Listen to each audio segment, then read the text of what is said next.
अस्सलाम वालेकुम dear students. अच्छा, बात करते हैं ऑर्गेनिक केमिस्ट्री के प्रैक्टिकल की। 100 मार्क्स का होगा ये भी। दो आपको रिटर्न में दिए जाएंगे प्रैक्टिकल लिखने के लिए। एक आइडेंटिफिकेशन वाले में से होगा, एक ऑर्गेनिक सिंथेसिस वाले पार्ट में से होगा। अपने आइडेंटिफिकेशन में जितने भी कंपाउंड किए हैं उससे आपसे कुछ भी पूछा, बिलफर्ज आपसे कोई एलिमेंट के बारे में भी पूछा जा सकता है कि नाइट्रोजन की आइडेंटिफिकेशन के लिए हम क्या यूज़ करेंगे, एल्डिहाइड के लिए हम कैसे करेंगे, कार्बोक्सिलिक एसिड की आइडेंटिफिकेशन हम कैसे करेंगे। ये आपको किसी कंपाउंड के लिए दे देते हैं, लेकिन कंपाउंड के लिए अक्सर कम ही देते हैं। आपसे कोई वैसे पूछा जा सकता है जैसे एन एक्सट्रैक्ट प्रिपेयर करने का जो मेथड है, लिसिंजनर मेथड, उसके भी आपको पूछा जा सकता है, वो भी काफ़ी इंपॉर्टेंट है। ऑर्गेनिक सेंसेस में आपको लिखना होगा। ऑर्गेनिक सेंसेस वो आपसे जो भी आपने जितनी आपने की हुई है उसमें आपको बैलेंस्ड केमिकल इक्वेशन आपको लिखनी होगी। उसके बाद आपको परसेंटेज यील्ड वो लिखने का सारा उसका प्रोसेस आपको आना चाहिए। अब इसमें जो है दो आपने प्रैक्टिकल लिखने हैं, उसके बाद आपकी परफॉर्मेंस होगी। जो आपने दो प्रैक्टिकल लिखे होंगे वही आपने दो परफॉर्म करने हैं 20 मार्क्स के। उसके बाद कॉपी या मैनुअल है वो आपका 10 मार्क्स का होगा। उसके बाद है वाइवा 30 मार्क्स का। अब इसमें यह है कि परफॉर्मेंस में एग्जामिनर जो है वो अक्सर कंपाउंड जो है अपने साथ ले के आते हैं। तो ज़रूरी नहीं होता कि वो ले के आएँ, अगर वो ले ज़्यादातर ले भी आते हैं और जो आपकी लैब में अवेलेबल है ऐसा भी हो सकता है कि सिर्फ जो है लैब वाले ही हों। अब अगर तो कंपाउंड आपने आइडेंटिफाई करना है तो वो आपका 40 मार्क्स का एक ही कंपाउंड हो जाएगा। तो फिर आपकी परफॉर्मेंस जो है ये चीज़ बहुत ज़्यादा ऑर्गेनिक केमिस्ट्री में अहमियत की हामिल है आपकी परफॉर्मेंस, क्योंकि आपको एक ही कंपाउंड दे दिया गया है आइडेंटिफाई करने के लिए और वो कंपाउंड आपका 40 मार्क्स का है। तो आपको कंपाउंड आइडेंटिफाई करने का तरीका आना चाहिए। उसके अलावा आपको अपने रिटर्न भी बहुत अच्छे तरीके से करना है। तो इसमें हम बात करेंगे डिटेल के साथ कि कैसे हमने कॉपी तैयार किस तरीके से करनी है, कौन सी चीज़ें इसमें हमने पहले फ़र्स्ट ऑफ़ ऑल याद रखनी है और याद करने का तरीका क्या है। सबसे पहले याद करने से पहले प्रैक्टिकल कॉपी को आप अपने दो हिस्सों में डिवाइड कर लें। एक हिस्सा वो होगा जिसमें आइडेंटिफाई करना है कंपाउंड को कि कंपाउंड गिवन कंपाउंड कौन सा है, और एक हिस्सा वो होगा जिसमें ऑर्गेनिक सिंथेसिस होगी। ठीक है, आज हम आइडेंटिफिकेशन पे बात करेंगे, ऑर्गेनिक सिंथेसिस के लिए हम फिर बात कर लेंगे। ठीक है, अब ऑर्गेनिक जो है आइडेंटिफिकेशन है जो उसमें आपने जितने भी कंपाउंड किए होंगे, कुछ मेजर कंपाउंड है उनकी मैं यहाँ पे बात करूँगा, जैसे यूरिया, एक्सोलिक एसिड है, एसिटाइल सैलिसाइलिक एसिड है, बेंजीन कार्बोक्सिलिक एसिड है, सैलिसाइलिक एसिड है। तो ये मैंने कोई 8-9 लिखे हुए हैं। इसके अलावा जो आपने लैब में किए हों आप उनको भी साथ ऐड कर सकते हैं, कुछ इंपॉर्टेंट मैंने लिखे हैं। अब जो आइडेंटिफिकेशन करनी होती है हमने, उसके भी आगे दो हिस्से होते हैं, यानी कि एक होता है फ़िज़िकल और एक होता है केमिकल। अब फ़िज़िकल याद रखने का क्या तरीका है, आप अगर 1 बाय 1 वैसे याद करेंगे तो आपको भूल जाएगा। आप इस तरह से एक चार्ट बनाएं, ग्राफ बनाएं, तो इसमें आप इजीली आसानी से याद कर सकते हैं। एक तरफ आप अपने कंपाउंड लिखें और उनकी करैक्टरिस्टिक लिखें, जैसे कि मैंने इधर कंपाउंड लिखा है, colour, adore, physical state, solubility, flame और मेल्टिंग पॉइंट। ठीक है, अब ये जो है उधर आप अपने कंपाउंड लिखने यूरिया, साथ आप अपना मॉलिक्यूलर स्ट्रक्चर जो है उसका स्ट्रक्चर जो है स्ट्रक्चर अपने कंपाउंड का वो आपने ज़रूर लिखना है, क्योंकि ये आपसे स्ट्रक्चर जो है वाइवा में आपसे ज़रूर लिखवाए जाएंगे।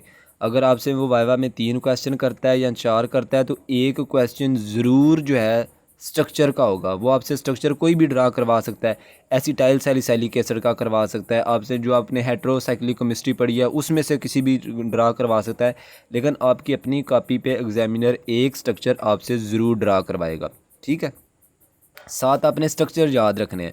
यहाँ पे एक और बात आप इंपॉर्टेंट याद रखें कि एसिटाइल सैलिसिलिक एसिड जो है इसको हम एस्प्रीन कहते हैं। ये एक मेडिसिन है, यानी कि ये इस तरह यूज़ होती है। तो इसमें आपको इसकी हमने सिंथेसिस भी आपने की होगी, तो आपसे एग्जामिनर पूछ सकता है कि आपने कौन सी मेडिसिन बनाई है। ठीक है, तो आप उसको बताएंगे कि एसिटाइल सैलिसाइलिक एसिड, आपको कहेगा उसका फार्मूला आप ड्रा करें, उसका स्ट्रक्चर ड्रा करें, तो आपने स्ट्रक्चर बनाना है। अब इस तरह आपने जितने भी कंपाउंड हैं उनके स्ट्रक्चर याद कर लिए। अब यहाँ पे आपने जितना लिखा, बिलफर्स कलर है तो कलर आपको पता है कि सबका वाइट ही होता है, वाइट कलरलेस आप सबका आप याद रखें, जितने भी कंपाउंड है वाइट कलरलेस। अडोर इसका यूरिया का अमोनिया लाइक ऑर्डरलेस फेंट प्लेजेंट अडोर होता है बेंजीन का। उसके बाद तकरीबन ऑर्डरलेस ही होते हैं। फिजिकल स्टेट सारे सॉलिड ही होंगे। सॉल्युबिलिटी जो है आपने याद रखना है कि कौन सा पानी में सॉल्युबल होता है और कौन सा नहीं होता। तो अलग-अलग आपने बेंजीन कार्बोक्सिलिक एसिड सेपेरेंगली सॉल्युबल है, यानी कि थोड़ा पानी में सॉल्युबल होगा लेकिन फ्रीली सॉल्युबल जे ईथर में ही होगा। इस तरह आपने सब के ये याद कर लेने हैं। फ्लेम फ्लेम टेस्ट बहुत ज़्यादा अहमियत का हामिल है।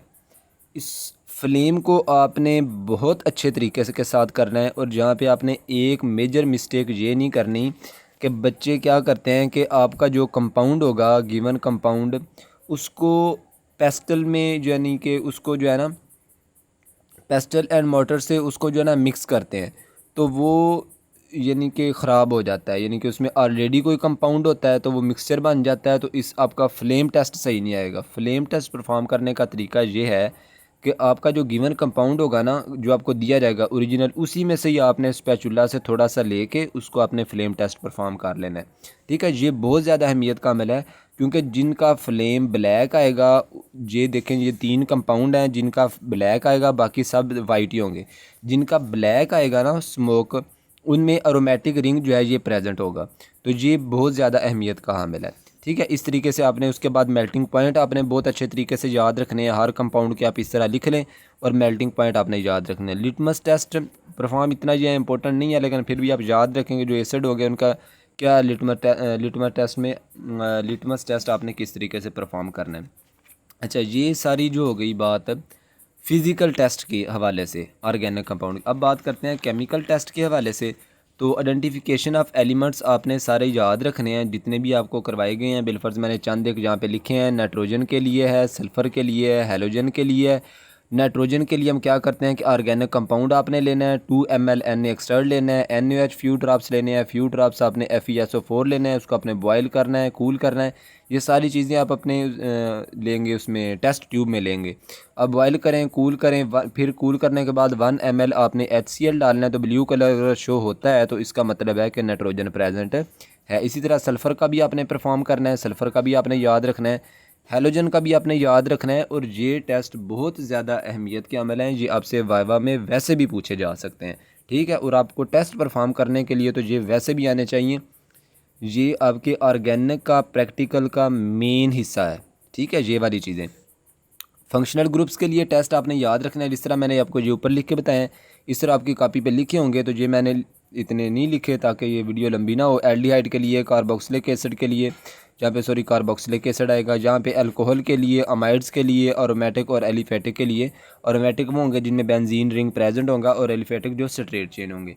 तो ये वाले टेस्ट जो हैं बहुत ज़्यादा अहमियत के अमल हैं। मेन चीज़ यही है, ये आपने बड़े अच्छे तरीके से करने हैं। ठीक है, जिनको टेस्ट नहीं ना आते उनकी जो है प्रैक्टिकल जो है वो बहुत ज़्यादा मुश्किल हो जाएगा। ठीक है, उनके लिए करना तो ये आपने बड़े अच्छे तरीके से करने हैं। मैं बार बार कह रहा हूँ कि टेस्ट जो हैं आपने लर्न करने ही करने हैं। आपने टेस्ट याद कर लिए, फ़िज़िकल स्टेट अब आपने याद कर ली। अब क्या है कि आपने कंपाउंड आपको दे दिया गया है, आपने आइडेंटिफाई करना है। एक बात याद रखें कि इतना आपके पास टाइम भी नहीं होता कंपाउंड को आइडेंटिफाई करने का। 15 मिनट होंगे, 20 मिनट होंगे, तो उसमें आपने सारे टेस्ट नहीं लगाने बैठ जाना। ठीक है, पहले मैं जी अब कार्बोक्सिलिक एसिड का लगा रहा हूँ, मैं अब एल्डिहाइड का लगा, इस तरह आप खुद कंफ्यूज हो जाएंगे।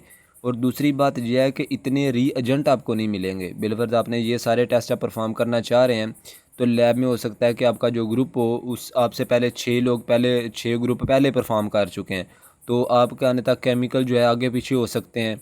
तो सारे टेस्ट नहीं, मैं आपको आसान सा तरीका बताता हूँ कि आपने अपना कंपाउंड किस तरह आइडेंटिफाई करना है। सबसे पहले आपको कंपाउंड दे दिया गया, अब आपने आइडेंटिफाई करना है कि मेरा कौन सा ऑर्गेनिक कंपाउंड है। सबसे पहले जो आपने टेस्ट परफॉर्म करना है वो है फ्लेम टेस्ट। ठीक है, ये टेस्ट आपने सबसे पहले परफॉर्म करना है, अच्छे तरीके से परफॉर्म करना है। मैंने आपको पहले बताया कि वो उसका मिक्सचर ना बने। ठीक है, वो ख़राब ना हो। आपने ओरिजिनल जो आपका कंपाउंड आपको गिवन होगा उसी में से आपने साफ स्पैचुला लेके उसमें अपना ऑर्गेनिक कंपाउंड रख के आप उसको फ्लेम टेस्ट परफॉर्म करें अच्छे तरीके से। अगर तो उसमें रिंग प्रेजेंट हुआ तो क्लियरली ब्लैक स्मोक आएगा। ठीक है, अगर रिंग प्रेजेंट ना हुआ तो नहीं आएगा। यहाँ पे मैंने आपको एग्जांपल दिया है 9 कंपाउंड की। 9 कंपाउंड में से मेरे पास 3 में रिंग प्रेजेंट है और 6 में रिंग प्रेजेंट नहीं है। इस तरह से आपने अपनी लैब में मुख्तलिफ बिलफर्ज आपने किए हुए हैं 12। तो अब 12 में से आप देख लें कि किस में रिंग किन में प्रेजेंट है और किन में नहीं है। 12 में से ज़्यादा से ज़्यादा 3 में प्रेजेंट होगा, 4 में होगा, 5 में होगा, बाकी में प्रेजेंट नहीं होगा। अगर तो आपका रिंग प्रेजेंट आ जाता है तो फिर आप अपने जहन में आइडिया लगा लें कि ये मेरे 3 अलहदा हो गए, ये 6 अलहदा हो। अब मैंने सिर्फ इन 3 में से बताना है कि मेरा कंपाउंड कौन सा है। सिंपली ये 6 अलहदा हो गए, बजाय ये कि आप सारे टेस्ट परफॉर्म करें और अपना टाइम वेस्ट करें। एक ही टेस्ट ने आपको डिवाइड कर दिया तो आप आसानी हो गई। ठीक है, अब ये जो हमारे पास 3 कंपाउंड होंगे, एक बात याद रखें, इन तीनों कंपाउंड के ऊपर आप जो भी टेस्ट लगाएंगे वो सारे पॉजिटिव आएंगे। बिलफर्ज आप एल्डिहाइड वाला लगाएंगे पॉजिटिव आएगा, कार्बोक्सिलिक एसिड पॉजिटिव आएगा, तो अब लगाने की ज़रूरत ही नहीं है। इसको आप डीप ना लेके जाएं, अब कोई फ़ायदा नहीं है लगाने। क्यों? अब नाइट्रोजन का लगाएंगे, नाइट्रोजन इनमें प्रेजेंट नहीं है, उसका कोई सीन नहीं होगा। आप लगाएंगे सल्फ़र का लगाएंगे तो सल्फ़र प्रेजेंट नहीं है, उसका भी कोई फ़ायदा नहीं, वो भी टेस्ट नेगेटिव आएगा। आपने फ्लेम टेस्ट परफॉर्म किया, आपका रिंग प्रेजेंट आ गया। अब आपके पास 3 ऐसे कंपाउंड हैं जिनमें रिंग प्रेजेंट है। अब आपने आइडिया लगाना है कि इन 3 में से मेरा कंपाउंड कौन सा है, तो ये चीज़ आपको बताएगी मेल्टिंग पॉइंट। ठीक है, बहुत इम्पोर्टेंट है मेल्टिंग पॉइंट। आपने अच्छे तरीके से, आपको मेल्टिंग पॉइंट का पता होना चाहिए कि इन तीनों का मेल्टिंग पॉइंट कौन सा है। आपने मेल्टिंग पॉइंट मेजर करना है तो आपको पता चल जाएगा मेरा कंपाउंड कौन सा है। Secondly, confirmatory test. आप इन तीनों के, आपने सारे 9 के 9 आपके कंपाउंड को आपको कन्फर्मेटरी टेस्ट आने चाहिए। कन्फर्मेटरी टेस्ट होता है कन्फर्म करने के लिए क्या मेरा कंपाउंड यही है या कोई और है। ठीक है, अब आपने कन्फर्मेटरी टेस्ट इन तीनों, आप अपने जो आपके पास जो सैंपल है, अब थोड़ा थोड़ा सैंपल 3 हिस्सों में डिवाइड कर लें। ठीक है, आप इस पे भी कन्फर्मेटरी टेस्ट लगाएं। बिलफर्ज आपके पास जहाँ पे 3 कंपाउंड हैं जिनमें बेंजीन रिंग जो है वो प्रेजेंट है। एक है हमारे पास एसिटाइल सैलिसाइलिक एसिड, दूसरा है बेंजीन कार्बोक्सिलिक एसिड और चौथा है सैलिसाइलिक एसिड। आप 3 हिस्सों में डिवाइड करके इसका भी कन्फर्मेटरी टेस्ट लगाएं, इसका भी कन्फर्मेटरी टेस्ट लगाएं, इसका भी कन्फर्मेटरी। जिसका पॉजिटिव आ जाए वही कंपाउंड होगा आपका। ये एक चीज़। दूसरी, आप इसके मेल्टिंग पॉइंट आपको बता देंगे, कोई टेस्ट आपको परफॉर्म करने की ज़रूरत ही नहीं है, आपका कंपाउंड आइडेंटिफाई हो जाएगा। इसके बाद अगर आपका टेस्ट पॉजिटिव नहीं आया, फ्लेम टेस्ट नहीं है, आपका वाइट स्मोक आ गया, इसका मतलब है कि आपका 6 में से कोई कंपाउंड है। फिर आपने क्या करना है, सबसे पहले आपने नाइट्रोजन टेस्ट लगाना है। ठीक है, ये पता करने के लिए कि आया कि कंपाउंड में नाइट्रोजन प्रेजेंट है या नहीं। नाइट्रोजन टेस्ट आपने लगाया, पॉजिटिव आ गया, इसका मतलब है कि या तो आपका कंपाउंड यूरिया है या फिर थायो यूरिया है, इन दोनों में से कोई एक है। अब आप अगला टेस्ट आप लगाएं सल्फ़र का। अगर तो सल्फ़र भी पॉजिटिव आ गया, इसका मतलब आपका कंपाउंड थायो यूरिया है। अगर सल्फ़र आ गया नेगेटिव, इसका मतलब है कि आपका कंपाउंड कौन सा है, यूरिया है। तो इस चीज़ से आपको अंदाज़ा हो जाएगा। अगर आपके ये दोनों, फिर आप इसके मेल्टिंग पॉइंट चेक करें, कन्फर्मेटरी लगाएं, तो आपका कंपाउंड आइडेंटिफाई हो जाएगा। बिलफर्ज आपका नाइट्रोजन भी नहीं आया और सल्फ़र भी नहीं आया, आपका रिंग भी नहीं आया, तो 3 और ये 2, आपके 5 कंपाउंड तो साइड पे हो गए। पीछे कितने रह गए? 4। तो इन चारों को अब आपके जहन में होना चाहिए, मेरा कंपाउंड जहाँ तो सक्रोज़ है या ऑक्ज़ैलिक एसिड है या टार्टेरिक एसिड है, तो मेरे इन 4 में से कोई कंपाउंड है। आपको कैसे पता चला? आपने भी 3 ही टेस्ट, 2 ही टेस्ट परफॉर्म किए। पहले आपने फ्लेम टेस्ट लगाया, आपको पता चल गया रिंग प्रेजेंट नहीं है, 3 साइड पे हो गए। आपने नाइट्रोजन वाला लगाया, टेस्ट पॉजिटिव नहीं आया, आपको पता चल गया ना ये यूरिया है ना ये थायो यूरिया है, सीधा आपको पता चल गया कि इन 4 में से है। आप उस कंपाउंड का मेल्टिंग पॉइंट चेक करें, आपको मेल्टिंग पॉइंट से अंदाज़ा हो जाएगा। फिर आप कन्फर्मेटरी टेस्ट लगाएं तो आप उसके, आप कंपाउंड ईजिली आप अपना कंपाउंड आइडेंटिफाई कर सकते हैं। मैं फिर आपको रिपीट कर दूं, सबसे पहले आपने फ्लेम टेस्ट अप्लाई करना है। फ्लेम टेस्ट से आपको अंदाज़ा हो जाएगा कि मेरे आया कि रिंग प्रेजेंट है या नहीं। अगर तो रिंग प्रेजेंट है, आपने क्या करना है कि मेल्टिंग पॉइंट चेक करना है, कन्फर्मेटरी टेस्ट लगाएं। उसके बाद अगर प्रेजेंट नहीं है तो आप नाइट्रोजन और सल्फ़र ये दोनों लगाएं। अगर ये भी दोनों प्रेजेंट नहीं है तो थर्डली आपने क्या करना है कि जो 4 कंपाउंड आपके बचेंगे, आपने मेल्टिंग पॉइंट चेक करके उनका। अच्छा, अब यहाँ पे एक बात आ जाती है कि मेल्टिंग पॉइंट बड़े अच्छे तरीके से आपको चेक आना चाहिए। और इसकी एक और भी बात है कि हर अदारा जो है आपको लैब वाले प्रैक्टिकल शुरू होने से पहले आपको 4-5 जो है वो न्यू थर्मामीटर दे देते हैं। ठीक है, लेकिन वो बार बार आपको नहीं देते। अगर पहला ग्रुप गया है और वो 4 थर्मामीटर ख़राब करके आ गया है तो ये आपकी सरदर्दी है। ठीक है, आपने ख़राब कर दिए हैं तो अगले जो ग्रुप हैं उन सब का एक ही ग्रुप काम ख़राब करके आ गया है। अब मेल्टिंग पॉइंट, अगर आपने मेल्टिंग पॉइंट अपरेटस ख़राब कर दिया है, क्योंकि अदारा आपको मेल्टिंग पॉइंट कम से कम 2 अपरेटस या 2-3 अपरेटस आपको चलते देगा, 4 5 या इससे भी ज़्यादा हो सकता है 6 7 आपको थर्मोमीटर दे दिए जाए, लेकिन अगर वो आप ख़राब कर देंगे, मैं आपको बताता हूँ कि ख़राब किस तरह हो जाते हैं।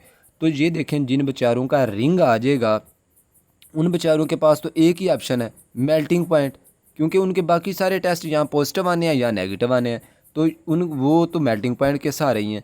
तो अगर आपने प्रेटस पहला ही ग्रुप जाके ख़राब कर आया तो उनका वो कंपाउंड आइडेंटिफाई नहीं होगा। कंपाउंड आइडेंटिफाई नहीं होगा तो आपके 40 मार्क्स जाते रहेंगे। तो अब आपने 60 में से 50 लेने हैं, ये बात गौर करें। तो यहाँ पे ऑर्गेनिक में सप्ली लगती है कि जब ये परफॉर्मेंस में गड़बड़ हो जाती है, तो ये आपने इस चीज़ में बड़ा गौर करना है। अब इसको इस्तेमाल करने का क्या तरीका है, गलती कहाँ पे होती है। थर्मोमीटर होता है, एक स्टूडेंट जाता है, उसने बिरफर जाके अपना चेक किया मेल्टिंग पॉइंट और उसका आया मेल्टिंग पॉइंट 182। अब यहाँ तक थर्मोमीटर गर्म था। अगला बच्चा गया, अब वो उसके पीछे खड़ा हुआ था, उसने भी चाह रहा है कि वो भी मेल्टिंग पॉइंट चेक करे, लेकिन थर्मोमीटर ऑलरेडी 182 पे है। अब वो चाह रहा है कि जल्दी जल्दी ये ठंडा हो जाए, क्योंकि ये 0 पे आएगा तो फिर वो अपना चेक करेगा मेल्टिंग पॉइंट। बच्चे क्या करते हैं, उसको गर्म करते हैं। तो गर्म नहीं करना, वो उसको ठंडा करते हैं, गर्म ठंडे पानी से उसको धोते हैं। तो ठंडे पानी से जब आप करेंगे तो वो फ्रैक्चर हो जाएगा, वो टूट जाएगा। तो ये मिस्टेक नहीं करनी, ठीक है। आपने उसको सब्र करें, उसको ठंडा हो लेने दें, या फिर आप 3 4 थर्मोमीटर लाइन वाइज रखें, यानी कि ये यूज़ हो गया ना तो इसको एंड पे ले जाएं, ये पहले यूज़ करें, इसको एंड पे ले जाएं। तो इस तरीके से अपने मेल्टिंग पॉइंट अच्छे तरीके से परफॉर्म